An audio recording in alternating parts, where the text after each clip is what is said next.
Welcome to the Gruber Morning Show. This is the EV portion. I'm Pete Gruber. I'm Mark Schaffner. Good morning and welcome, everybody. The image behind us is a part of a Teslarati article talking about the opening up of parts availability Tesla has released. And we were just discussing that actually before the podcast here, and a whole bunch of things come to light. Apparently, this isn't the first time, of course, Tesla has done that. They did that a year ago exactly actually, Yeah. with the Tesla Roadster parts. That's right. All of the repair manuals, the owner's manuals, any kind of information, even schematics and some software, were released. Which, of course, made the right to repair people very happy. And this is something similar to that. The EPC, Electronic Parts Catalog, will now allow owners to purchase and install some car parts themselves. The caveats, however, are that certain parts, like in the high voltage section, will not be available. They will be able to install and purchase parts on their own, low-tech parts primarily. It really doesn't give us a list here, so I'm kind of very groping for a description.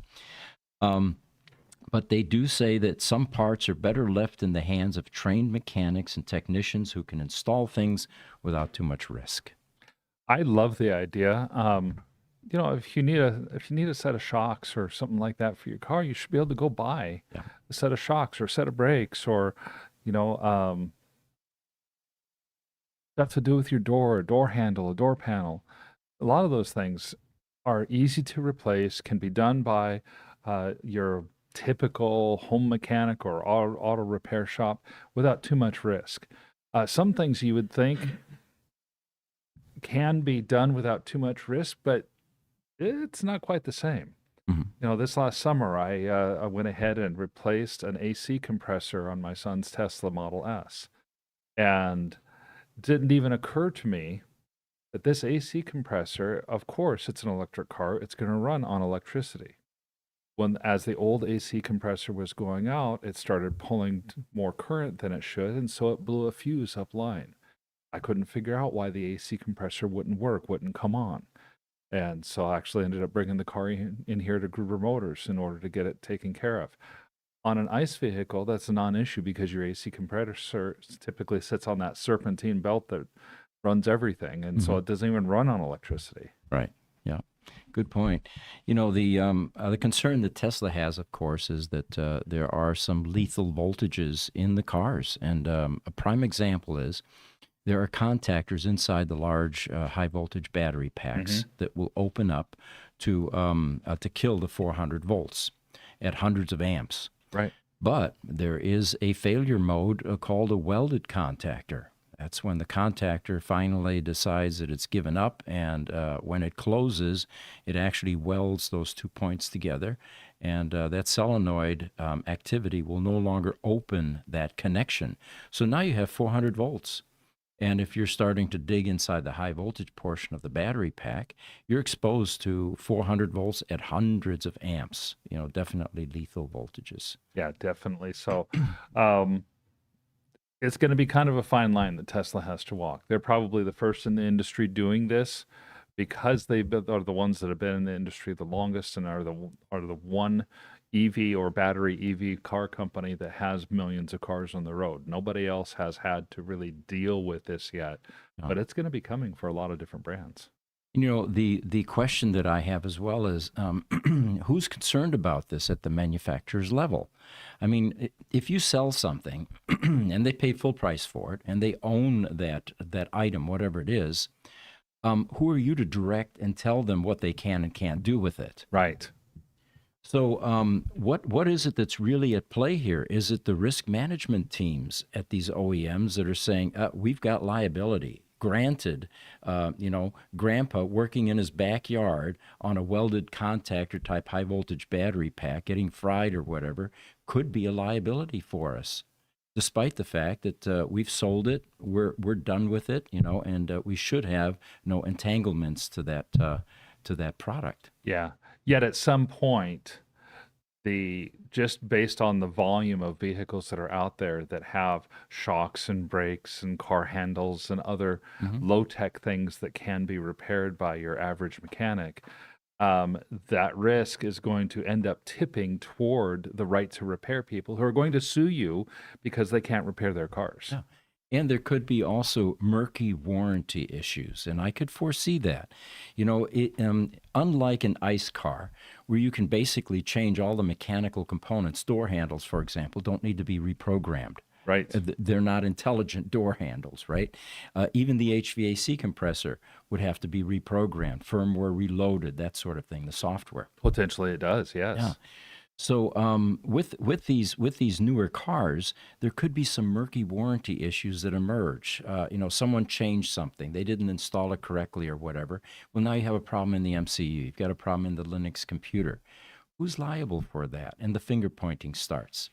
So that would be my guess, is that the OEMs are aware of the fact that there could be extended liabilities, and we're in a litigation-happy society.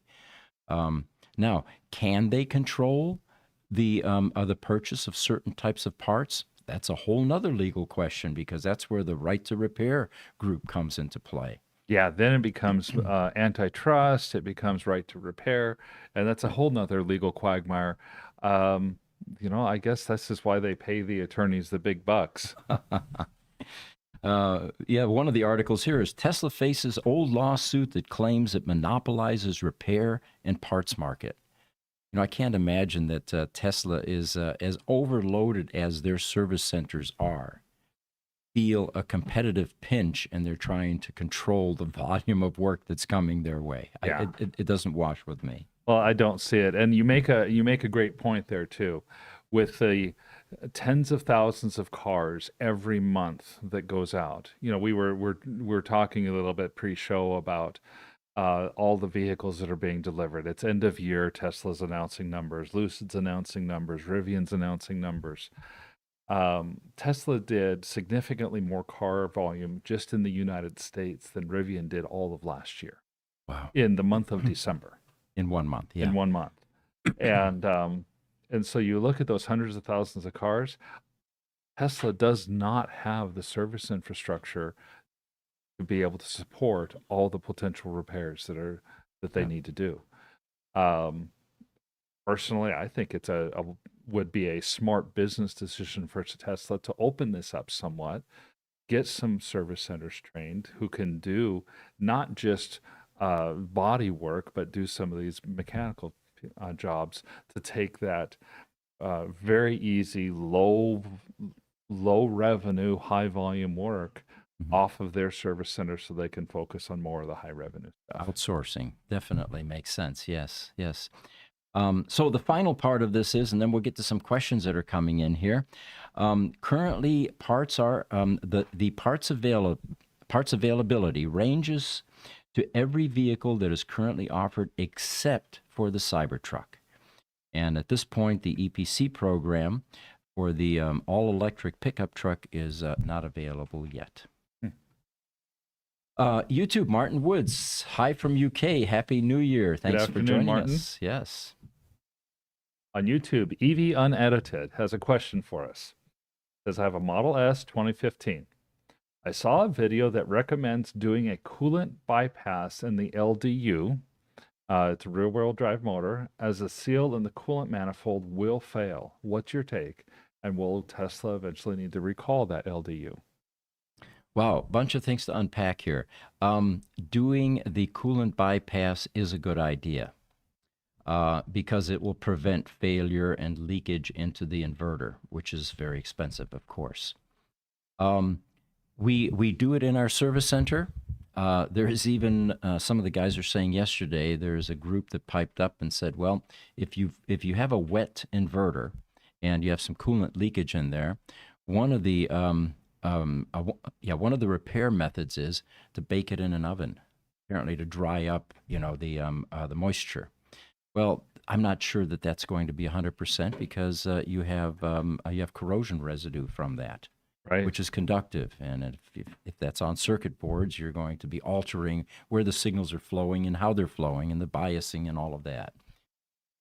It is a problem. The final question, though, is will Tesla need to recall the LDU? Well, they've had a few years to make that decision and have not. So I think at this point we are still left with a number of solutions like this, including the coolant bypass. Some people were putting a weep hole down so that if any coolant did get into the inverter, it would actually be able to exit. It was a design compromise, and again, it's very difficult in defense of the OEMs, and it's not just Tesla, to predict every single failure type or mode that your vehicles could undergo, especially if it's a time-related failure. Right. And then, of course, you have parts issues. Well, that seal that is failing, maybe that was an inferior product. It's not something that Tesla made. And oftentimes, you don't see it until it ages. The Tesla Roadster is a prime example. There's an insulating type material layer that is on the IGBT transistors, and there are a number of them in the three-phase inverter in a Tesla Roadster that couple to a heat sink, and it transfers the heat. As this material begins to age, and we're talking about 5 to 10 years now, it crumbles and decays and eventually shorts the IGBT. Mm-hmm. Well, obviously, had Tesla known about that at the time they were installing it, they would have selected a different material. But these are the things that you don't uncover until you get a certain amount of wear and tear. Well, exactly. And I think of, we found out about the insulating material back in 2016, 2017. Yeah, very early on. That was when they were starting. And in 2016, 2017, we had never seen a switch pack failure. Mm-hmm. It took all the way up until end of 2023, beginning of 2024, when we saw our first switch pack failure. And then once we saw one, we suddenly had 10. Yeah. It was almost like planned obsolescence, which of course it wasn't. It wasn't. But it was components that were aging out to a certain level. Yeah, components were getting to their end of life. And in some cases, these components were probably working as long as they were designed to work by the engineering or the original manufacturer. Yeah. Highlander is with us now. Welcome from YouTube. He says, John Deere and Chase tractors are notorious for that. They won't give up their parts for anything. Hit the like button, folks. Yeah, there are companies that are maliciously trying to control competition. We're in the critical power business. Mm-hmm. And unlike the EV business, the critical power business is full of companies that engage in dirty tricks to limit competition.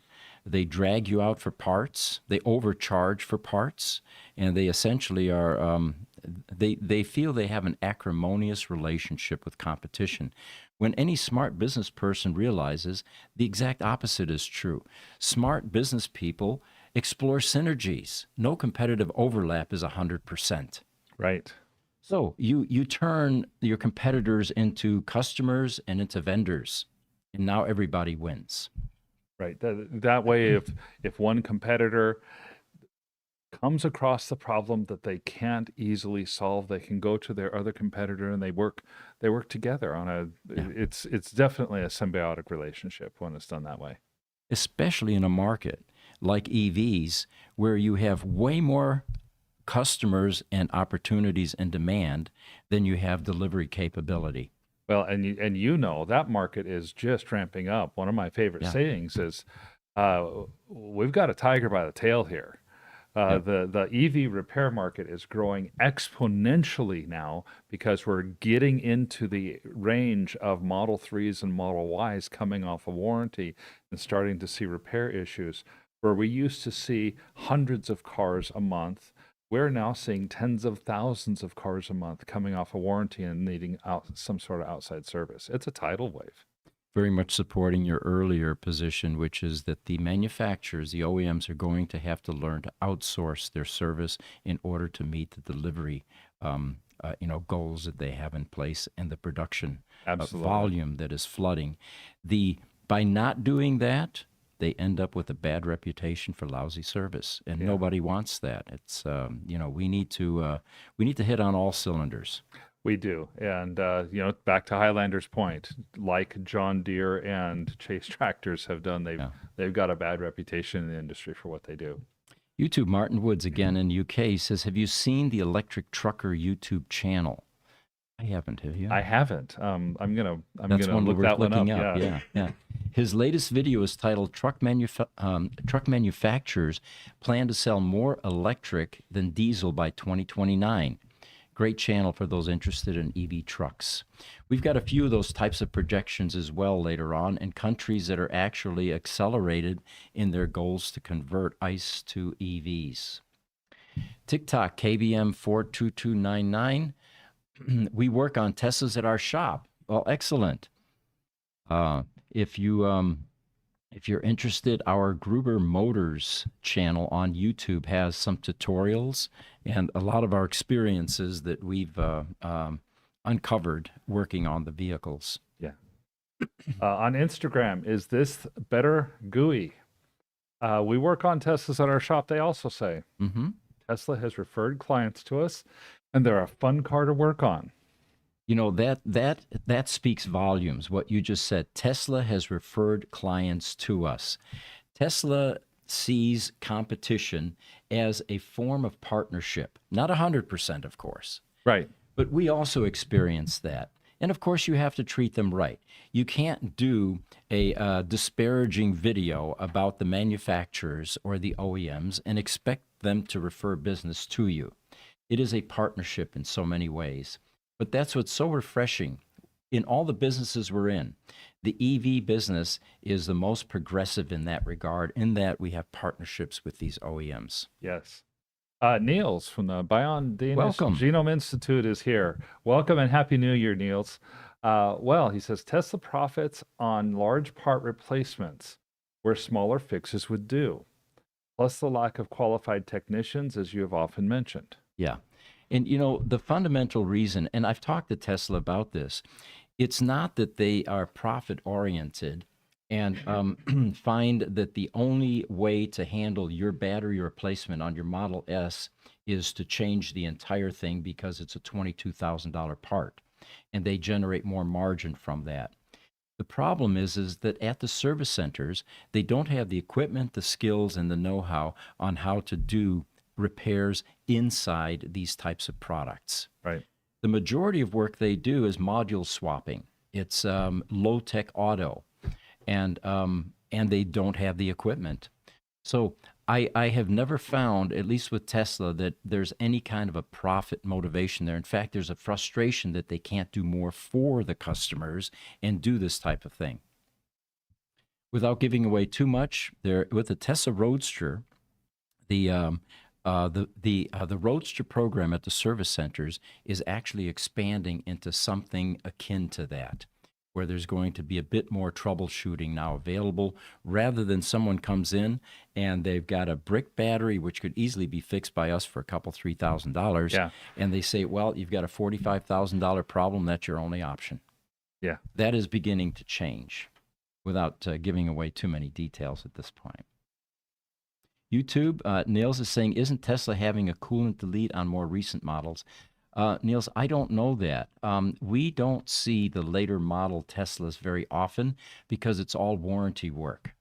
We saw our first Cybertruck on our alignment lift actually about 3-4 weeks ago. Right.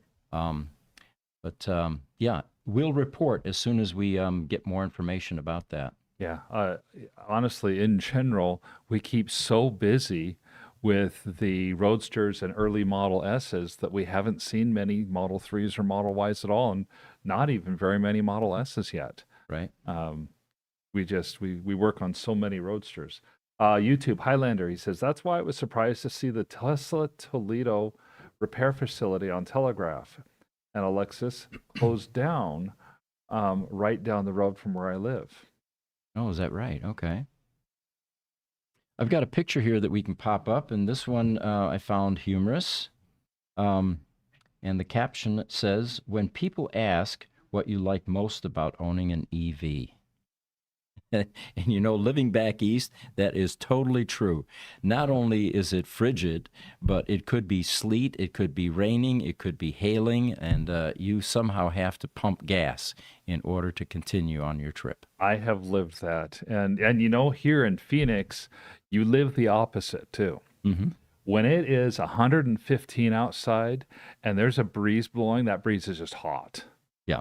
And you suffer. Mm-hmm. So that I like that picture. That's a great one. All right. One of the other topics here is, and this is the headline, Tesla sales in China jumped by 8.8% in 2024. It was a record year for them, of course. And they reported that in 2024, EV sales rose 8.8% year over year to more than 657,000 vehicles, while the company's global deliveries fell slightly by 1.1% to 1.79 million. So Tesla's sales in China also jumped 12.8% in December for the previous month, which is a record high of 83,000 vehicles delivered.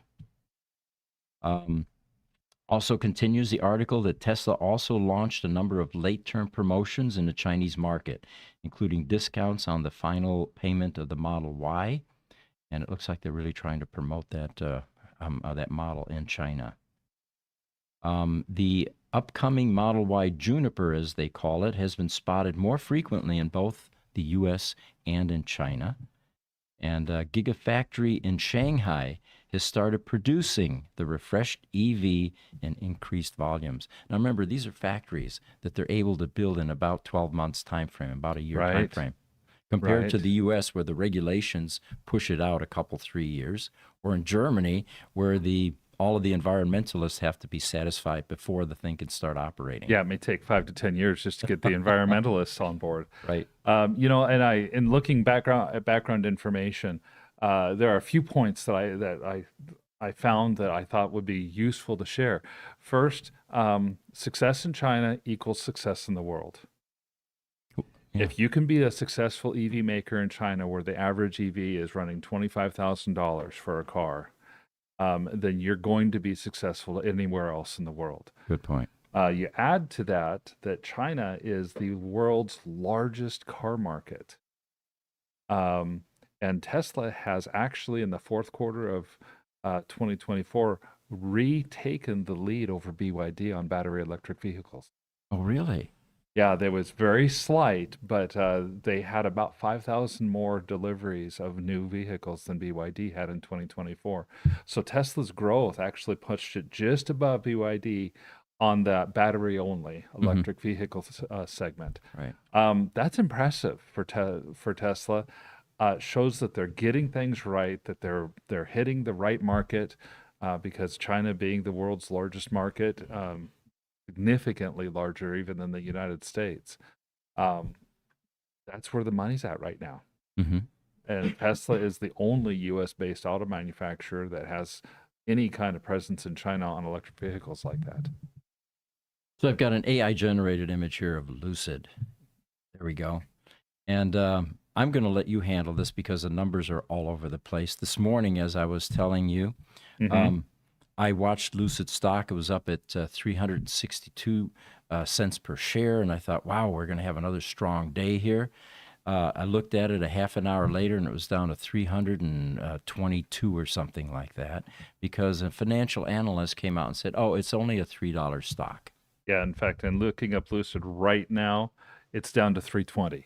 320, okay. Yeah, and that's odd because Lucid, Lucid Oasis had reported that they estimated Lucid would have somewhere around 21 to 2,200 vehicles sold in the fourth quarter, which is impressive. It's a 43% increase over last year. The actual numbers came out just before the podcast time, though, and it was 3,386 vehicles produced in quarter four. Meaning that Lucid met their production goal for 2024. They produced 9,000 vehicles, actually 9,029. and 3,099 vehicles sold in quarter four. They ended up the year at 10,241 vehicles sold, which is a 71% increase over 2023. So why is the stock tanking? There's a good question. It's all emotional. Lucid's doing well. They're continuing to grow. Obviously, they went to the final line of defense for somebody in sales. They dropped their price, and that has really helped to drive their sales upwards. But Lucid is on a kind of on a roll right now. They've been about 14 or 15 months of uh, meeting their plans. They planned 9,000, they got 9,000 production. They planned to have at least 9,000 in sales as well. They got 10,000 in sales. They planned on introducing orders for the Gravity in the fall of 2024. They made it. They planned on delivering their first Gravities, to customers by the end of 2024. They did that too. So they're kind of on a roll, and they're finally doing what they said they would do instead of the overly optimistic predictions of 3 or 4 years ago. And as you had mentioned earlier, if we can just see that cash burn number begin to reverse the trend, instead of growing, we need it to start subsiding. Yes. I think that if you guys remember, the cash burn or the net losses were in the 950 million to $1 billion range in quarter three. If Lucid shows that they have reduced those losses, if that loss starts with an 8, even if it's 899.99 million, that's going to show that they're beginning to turn the corner on profit and loss, and that's going to excite the shareholders as well. And that was recorded or reported in Q4 for the entire year, correct? Not per quarter is what I want to make sure. Yeah. Well, no, that 900 and some was quarter three losses. They're going to report the quarter four financials in February. It is per quarter. That was per quarter. Okay, all right. Well, Yeah, that was per quarter. We're going to have to go back for some additional funding unless this reverses as well. They will eventually, but they've as much as said before they're profitable, they're going to have to go for at least one more round of funding somewhere. Yeah. Okay. A lot of people chiming in. Martin Woods, the electric trucker says that the Tesla Semi will need to be modified for use in Europe. One thing he said was that the central seat in the Tesla Semi would not be legal in some European countries. Interesting. I didn't know that. Yeah. On YouTube, Easy EV asks a question. He says, are recalls which call out model years applicable to all cars in that model year, or does your serial number have to be associated with a recall? It depends on the recall. Okay. Because during production runs, oftentimes parts changes occurred, and it could be a particular yield from a particular vendor or a particular style. Okay, that makes sense. So it varies, yes. Highlander says that the Toledo facility was consolidated with Ann Arbor facility and Ann Arbor Grill, and they closed Toledo Tesla, that is. Okay. I thought Toledo and Ann Arbor were a few hours apart. Maybe they're closer than I thought. Yeah. YouTube, Niels says, in reference to the coolant delete on the later model of Teslas, Tesla is doing that. Okay. It is mentioned in a video by Conduit EV Repair in California. Okay. Hey guys, Thank you. Yeah. I did a little research on that, and it's kind of I don't want to say it's not true, but it's a little bit more complicated than that. It's considered more of like a reduction of coolant. They still need coolant, but it's like a simplified plumbing in newer models. There's innovations in battery thermal management, and there's a reduced reliance on traditional radiator designs. But they still need coolant for the battery packs, the motors, the inverters, cabin heating and cooling for the HVAC. So I think where you're seeing the reduction is more in the newer cells that are going to be coming out. And I think the future technology of battery cells will reduce the amount of coolant that you will need for the vehicles. Sure. And that would be the obvious answer. Anytime you have fans and coolant in a design, it's a design compromise. Right. You've got You've got excessive heat that you need to get rid of that could be designed out of that device. And as the technology continues to improve, we may not need liquid cooled motors anymore or inverters. Let's see. Niels is also saying, did you see Stellantis take $17,000 off all trucks? This means GM and Ford's profit will be gone and that their EVs will therefore be delayed. Oh, I hope not. Yeah. I hope not as well. He says it also probably means that their gas and diesel tech will be developed, which is sorely needed. It is emission reduction that matters after all, EVs or not. I have to agree with Niels on that.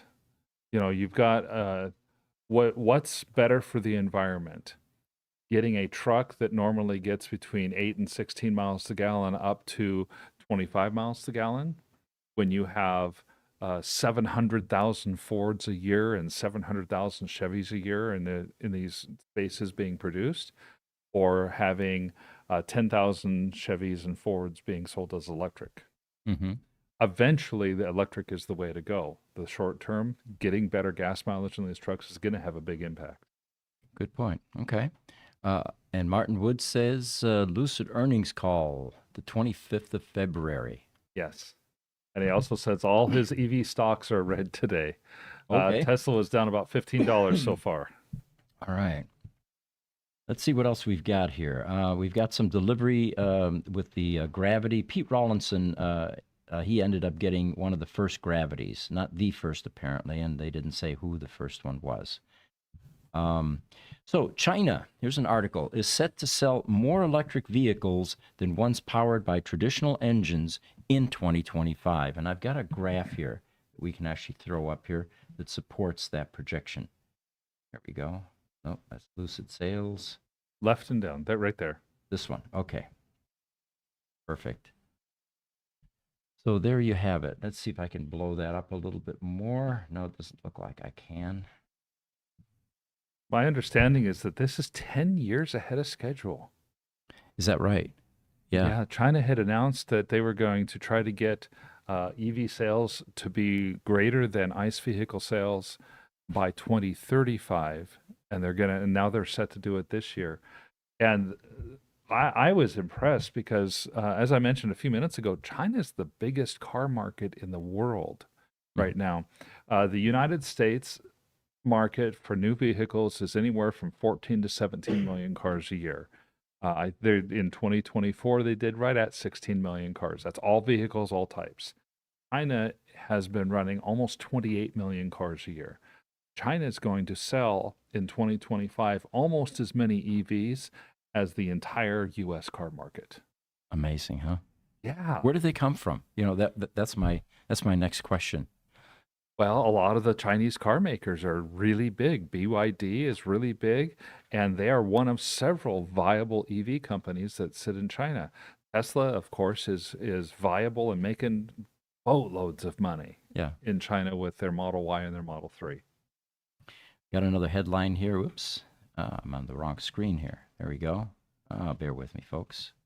Okay, so this headline says, in Norway, only rental companies buy gas cars because tourists don't get EVs. And that's a good point. What they say here is that in 2024, 88.9% of cars sold in Norway were all electric, up from 82% in 2023. And the main holdout? The rental car companies who service tourists who aren't familiar with electric vehicles. And they're probably from the U.S. because EV adoption in the U.S. is around 9%. And I'm going to show you some stats from other countries. It's embarrassing. So they say that if we expand the definition to electrified vehicles, 5.3% of the market were conventional hybrids, bringing the total number of vehicles with an electric motor up to 96.9%. Only 2.3% of vehicles in Norway were diesel only, and 0.8% of the vehicles were gasoline or petrol only. So the numbers confirm that Norway is basically on target with their plan to end gas car sales by 2025. And it happened much quicker than I thought it would. I saw all these lofty projections that by 2035 they're going to stop ice production, ban it, and all of that. And I thought, yeah, I'm not sure that's going to really work out that well. Right. But then you have leaders like Norway that are demonstrating that we can do it before the deadlines. And I thought it was interesting reading through the article. Many of the traditional ICE car manufacturers are pulling all of their ICE products from Norway because they just don't sell anymore. Yeah, good point. And so the market has reached that stage where internal combustion engine cars are not even available as new cars generally in Norway. So getting back to the demand for, or lack of demand for EVs at the rental car companies, they say rental car companies in America have dealt with a similar issue where Hertz made a huge EV purchase only to later decide that it had overdone it and that some of the renters just couldn't figure out the EV cars, even though EVs did increase Hertz's overall customer satisfaction. I think they had one too many blonde ladies trying to fill their EV with gasoline. Yeah, good point. All right. Let me see if I have any other images here that we can pop up here. There's a Lucid sales graph. Let's pop that up, and that supports what you were saying earlier. Can we get that up on the screen, Jesse? Correct. You're right. There we go. Okay. Estimated monthly U.S. vehicle sales, Lucid. So it's headed in the right direction. It definitely is headed in the right direction, and those estimates are going to have to be revised upwards for the last 3 months. Yeah. All right, this is where we go into our what's coming across the wire portion.